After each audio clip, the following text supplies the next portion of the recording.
ఏమండోయ్, శీతాకాలం చల్లగా వెళ్ళిపోయింది. వేసవికాలం వేడివేడిగా వచ్చేసిందండి. శీతాకాలంలో మనందరం చిగురుటాకుల్లాగా వణికిపోయాం. వేసవిలో పెనం మీద పేలాల్లాగా వేగిపోవడం కూడా ఖాయమండి.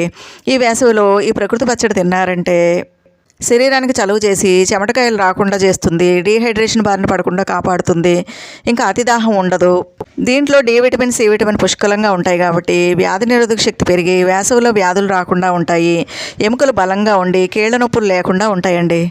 మనం ఎంత వద్దని చెప్పినా మన పిల్లలు దిక్కుమాలిన బిర్యానీలు, షవర్మాలు తింటూనే ఉంటారు కాబట్టి వారానికి ఒకసారి పచ్చడి చేసి పెట్టారంటే వారి శరీరం డీటాక్సిఫై అవుతుందండి. ఒక్కోసారి మనకి అన్నం తినాలనిపించదండి. అలాంటప్పుడు వేడి వేడి అన్నంలో కొంచెం నెయ్యి వేసుకుని పచ్చడి వేసుకుని తిన్నారంటే నోటికి రుచి పెరుగుతుందండి.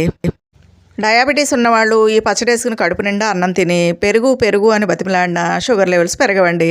ఇది తిన్నారంటే మండు వేసవిలో మంచు పల్లకిలో ప్రయాణించినంత తేలిగ్గా వేసవి కాలాన్ని దాటేయచ్చండి.